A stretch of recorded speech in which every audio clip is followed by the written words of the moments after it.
E aí, concurseiro, como estão vocês? Eu sou o professor Marcos, estamos mais uma vez aqui no canal do Concurseiro Nomes para falar sobre essa não tão nova lei de licitação, né? A Lei 14.133, que é de 2021, e por isso que eu chamo ela de não tão nova lei de licitação, porque ela teve um período de vacácio aí de 2 anos e começou a ser aplicada efetivamente em janeiro de 2024, e ela está despencando em concurso público já anteriormente, né, ao ano de 2024, mas com a sua aplicabilidade a partir de janeiro, ela tem sido mais recorrente nas provas de concurso. Então a gente precisa verificar com mais atenção essa legislação para que quando chegue no momento da prova a gente esteja afiado e afiado. Tem um vídeo aqui já no canal, né, falando sobre as principais diferenças entre a 8666 e a 1433, e hoje a gente volta aí para aquela velha técnica, né, da resolução de questões. Então a gente vai resolver algumas questões, bater um papo sobre as principais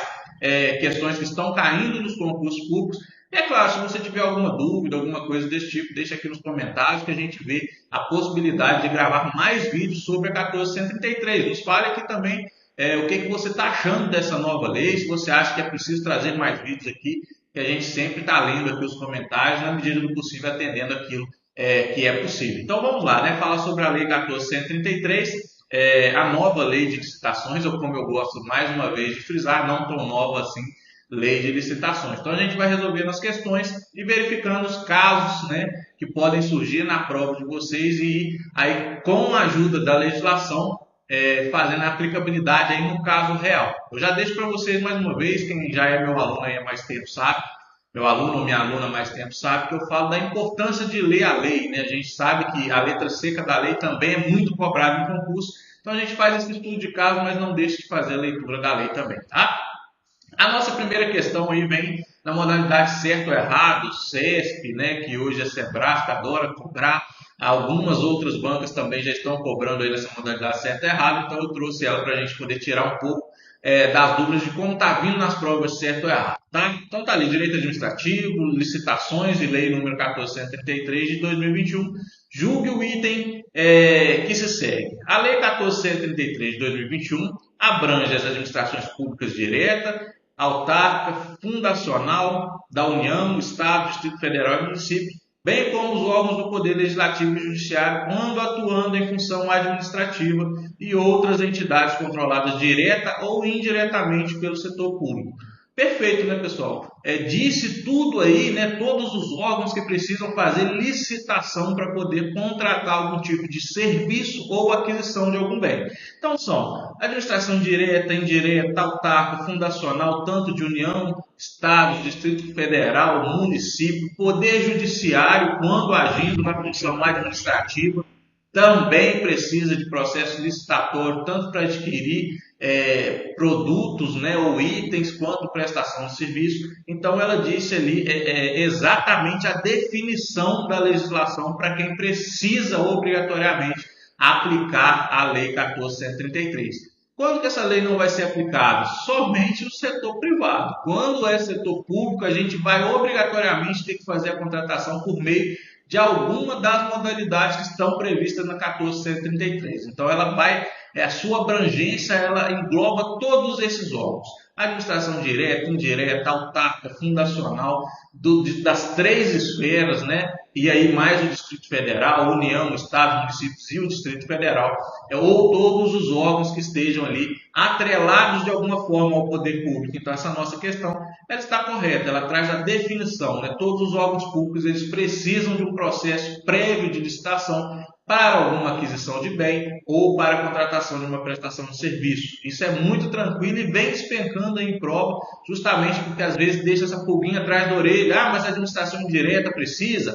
Ou o Poder Judiciário também aplica, o Poder Legislativo também aplica. E aí a gente precisa frisar que Poder Judiciário e Legislativo, quando agindo em função administrativa, ele precisa aplicar a 14.133 para efetivar a aquisição de bens ou a contratação de prestação de serviços. Beleza? Tenho certeza que nessa pegadinha vocês não caem mais. A nossa próxima questão, direito administrativo, lei de licitações 14.133 de 2021, que diz, de acordo com a lei número 14.133 de 2021, pode-se considerar procedimento auxiliar das licitações e das contratações o seguinte procedimento. Letra A, o desempenho. Letra B, o credenciamento. Letra C, o diálogo competitivo. Letra D, a dação em pagamento. Então a gente já sabe que diálogo competitivo não é, porque eu tenho certeza que vocês já assistiram a minha primeira aula das diferenças entre 8666 e 14133. Vocês viram que o diálogo competitivo foi uma modalidade de licitação acrescentada pela 14133. Desempenho também não poderia ser, e você que já fez a leitura aí da lei sabe que lá no artigo 78 a lei 14.133 vai trazer o credenciamento, como um procedimento acessório, como um procedimento auxiliar aí, nesse processo de licitação. Então a nossa resposta correta seria a alternativa B. E eu trago aqui para vocês o que diz o artigo 78. São procedimentos auxiliares: credenciamento, pré-qualificação, procedimento de manifestação de interesse, sistema de registro de preço, registro cadastral. Está lá no artigo 78 da lei 14.133. Veja que a legislação trouxe alguns itens e fatos para auxiliar a execução de um processo licitatório dentro dos procedimentos legais. Antes a gente tinha isso muito engessado. A 8666, como era uma legislação mais antiga, ela tinha tudo isso muito engessado porque os procedimentos licitatórios eram muito engessados. Sua grande maioria feitos em papel. Hoje a gente já tem os procedimentos eletrônicos. Pregão, por exemplo, está sendo executado em sua grande maioria na modalidade eletrônica, então pregão eletrônico. Então a 1433 ela viu a necessidade de instituir procedimentos auxiliares para poder efetivar essa evolução que a gente está tendo, e principalmente essa evolução tecnológica. Então ela colocou esses procedimentos auxiliares para beneficiar tanto a administração pública quanto quem vai participar desse procedimento, que tem mais segurança de participar. Então, se previamente, por exemplo, você tem que fazer um credenciamento, uma pré-qualificação da sua empresa para participar desse procedimento licitatório, isso traz, de alguma forma, uma segurança jurídica maior, e foi isso, somado ao princípio da publicidade, que a Lei 14.133 veio trazer para vocês. Então, caiu na prova de vocês: existem processos auxiliares ao procedimento de licitação? Existem. Quais são? Artigo 78 da 14.133, credenciamento, pré-qualificação, procedimento de manifestação de interesse, sistema de registro de preço, registro cadastral. Beleza? Se cair na prova de vocês, tenho certeza também que nessa pegadinha vocês não caem mais. Próxima questão traz para a gente um caso prático. É bastante interessante a gente estudar por caso prático. São casos que podem acontecer e vão acontecer quando você se tornar servidores públicos. Então a gente já estuda também aqui para conseguir essa aprovação, mas para o pós-aprovação também. Então aqui diz que a Prefeitura Municipal de Barra do Guarita vai precisar contratar serviços técnicos especializados de natureza predominantemente intelectual, com um profissional ou empresa de notória especialização, ou seja, somente aquela empresa tem a notória especialização e tem essa característica intelectual para esse tipo de prestação de serviço. Para a fiscalização das obras de construção de um prédio no qual será instalada a nova sede da Prefeitura Municipal e da Câmara Municipal de Barra do Guarita, com uma área total de 500 metros quadrados e etc. Os serviços técnicos especializados compreenderão a fiscalização de estruturas das obras civis, das obras elétricas, de comunicação, de hidrossanitário, de ar-condicionado, por um período inicial de 12 meses, com valor estipulado em R$64 mil. Veja também, pessoal, que o que o pessoal está fazendo? Eles estão jogando algumas informações ali que a princípio você não vai utilizar, para que você se perca aí no meio dessa questão. Aqui eu friso para vocês que a informação mais importante está no início, que a Prefeitura vai precisar contratar serviços técnicos especializados de natureza predominantemente intelectual e de um profissional de notória especialização nesse ato. Todo o resto ali é acessório para te confundir, para a questão ficar enorme e quando você chegar no final você já não lembrar o que leu no início. Então a gente precisa também estar com a lei na ponta da língua para a gente saber exatamente aquilo que a gente precisa encontrar no enunciado da questão. E a gente já sabe que a licitação, isso já na 8666, isso teve uma progressão na 14.133, ela é inexigível, né, em caso de contratação cujo, primeiro, né, hoje se você for na lei de licitação e antigamente também, você vai achar lá, cuja prestação de serviço somente pode ser prestado por aquela pessoa, por aquela empresa, né, a contratação, uma aquisição só pode ser executada por aquela pessoa, por aquela empresa. E também já era previsto, como é previsto, essa característica de serviços técnicos especializados. Somente aquela empresa tem a capacidade técnica especializada de prestar esse serviço. Então, isso também é uma hipótese de inexigibilidade de licitação. Então, veja que se você souber ali a legislação e fazer esse entrelace ali, você consegue, nas primeiras linhas do enunciado da questão, saber que se trata de um processo de inexigibilidade de licitação. Então, aqui a nossa resposta seria uma contratação direta, porque somente essa empresa pode prestar esse serviço especializado, ou somente essa empresa presta esse serviço, né, que é mais uma possibilidade de inexigibilidade. Somente essa empresa presta o serviço na cidade onde está sendo contratado. A gente vê muito isso, por exemplo, no plano telefônico, né?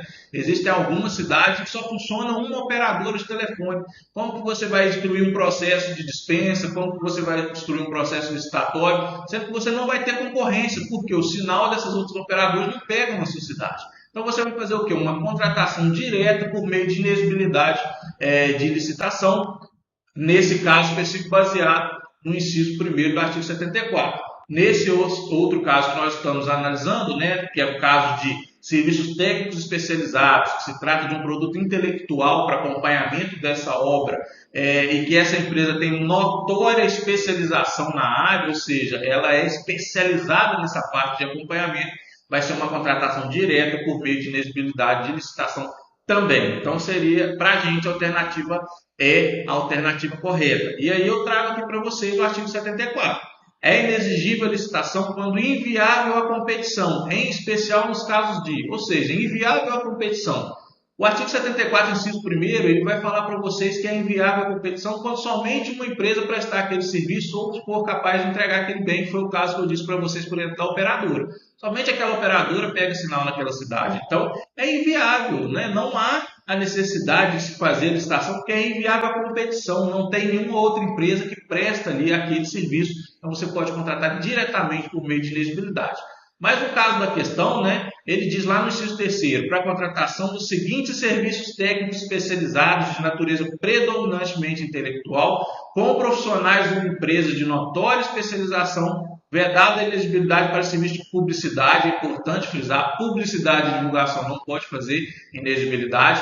E a linha D fala fiscalização, supervisão ou gerenciamento de obras ou serviços. Então, lá no artigo 74, ela traz exatamente ali o enunciado da questão. Se você já tivesse ali esse inciso 3 na cabeça, as 3 primeiras linhas do enunciado já diriam para você que se trataria de uma inexigibilidade. E o complemento lá no final, falando que era para fiscalização de uma obra, se encaixa ali na linha D, que é fiscalização, supervisão ou gerenciamento de obras ou serviços. Percebam que a lei ela entrelaça os casos, ela sempre vai amarrar um caso com o outro. Isso daqui já era previsto no 8666. Eu disse para vocês no vídeo anterior, quando eu falei das diferenças, que quando tem uma atualização da legislação, apesar de mudar a lei, a gente saiu de 8666 para 1433, a gente não tem uma extinção completa da lei antiga, a gente tem uma atualização naquilo que é necessário, naquilo que a evolução, né, a globalização, enfim, né,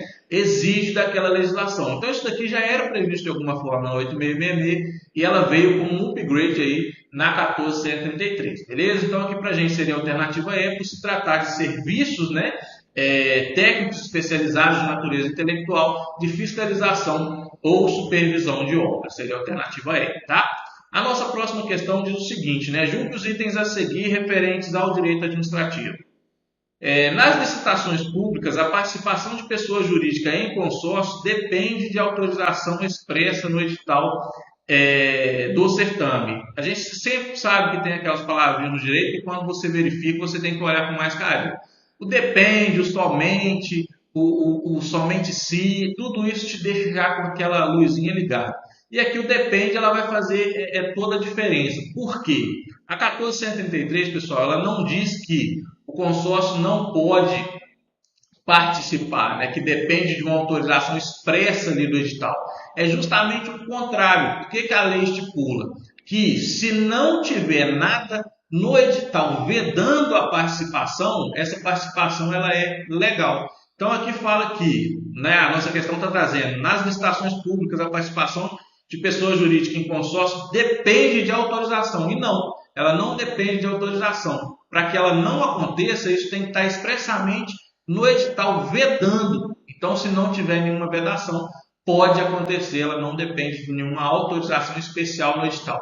Se o edital não vier falando nada, ela pode participar. Agora, se o edital vier vedando, ela não pode. Então, essa questão nossa estaria incorreta, está lá no artigo 15 da legislação, que diz: salvo vedação devidamente justificada no processo licitatório, pessoa jurídica poderá participar de licitação em consórcio, observadas as seguintes normas. E aí depois vocês façam a leitura do restante do artigo 15. Mas o importante para a gente é que tem que ser uma vedação justificada no processo licitatório. Onde que vai justificar? No edital do processo. Então, se não tiver nada vedando, as empresas podem participar com o consórcio aí desses processos licitatórios. Sempre tiver essa palavrinha, vedar, devidamente, somente, já olha com carinho aí, porque dá um indício, nem sempre ela vai estar errada, mas já dá um indício de erro. Então, olhe com carinho, tenho certeza que nessa pegadinha vocês não vão cair mais também, tá? A nossa próxima questão diz que, em caso de constatação de irregularidade no processo licitatório, então a gente teve um processo licitatório, lá na frente a gente viu que ele tinha alguma coisa ali que se tornou irregular, né? Pode ser por ilegalidade, por exemplo. Ou na execução contratual, não sendo possível o seu saneamento, ou seja, não sendo possível resolver aí essa irregularidade, e havendo interesse público envolvido, poderá ser declarada a nulidade do ato com efeito retroativo. A gente sabe, pessoal, que os atos, né, eles são anuláveis quando evados de ilegalidade, né, ou seja, esse ato é ilegal. Eu vou anular completamente esse ato, é isso que diz o direito administrativo. Ou eles podem ser revogados por interesse da administração pública. Aqui a gente teve uma irregularidade no processo licitatório, ou seja, foi ilegal. Então é super possível e passível que a administração, por interesse público, anule esse processo licitatório por ilegalidade, ou seja, irregularidades, ilegalidades, falta de procedimentos no processo licitatório, deixou, por exemplo, de dar publicidade a esse processo. Se a administração pública entender que isso maculou o processo licitatório de alguma forma, ela pode anular os seus atos na integralidade, inclusive retroagindo, né? Não necessariamente só o ato ali que foi considerado irregular. Por exemplo, o edital pode ser válido, mas o fato de não publicar ele foi uma irregularidade que a administração pública se entender. Então, ela não anula somente o fato de não publicar, ela anula a justificativa que teve atrás na fase de credenciamento, por exemplo, na fase de pré-qualificação. Ela pode anular todo o processo licitatório. Então, aqui, a nossa alternativa estaria correta. Isso está lá no artigo 148, que diz, olha, a declaração de nulidade do contrato administrativo requererá análise prévia do interesse público envolvido na forma do artigo 147, que é o artigo anterior, e operará retroativamente, ou seja, pode retroagir. Tá? Esses atos eles podem retroagir, pode ser declarada a nulidade com efeito retroativo. Então, pode ser com efeito retroativo aos atos, com efeito retroativo à data, isso tudo baseado aí na justificativa e no interesse público. Então, pode sim, o ato que declarar nulidade por irregularidade ou por ilegalidade, ele pode retroagir tanto com relação à data, tanto com relação à fase do processo licitatório, né? Ele não necessariamente vai ser nulo daquela irregularidade para frente, ele pode ser totalmente declarado nulo, e ele pode retroagir também com relação à data. Beleza, pessoal? A gente vê algumas questões que vêm caindo aí com mais frequência nos concursos públicos relacionados à 1433. Eu tenho certeza que nessas primeiras aulas vão surgir, né, surgirão algumas dúvidas. Deixa as dúvidas aqui embaixo no comentário. Na medida do possível a gente vai vendo. Deixa aqui também falando o que você achou dessa aula, se você acha que a gente precisa trazer mais aulas aqui da 1433, o que você está achando dessa nova legislação. Deixe seu like aqui embaixo também, compartilhe esse vídeo com os amigos. Nos diz aqui que a gente, na medida do possível, vai trazendo mais questões sobre a 1433, tendo em vista que é uma lei que está sendo mais cobrada aí, nos concursos públicos. Beleza? Na aula de hoje era somente isso. Até a próxima e tchau.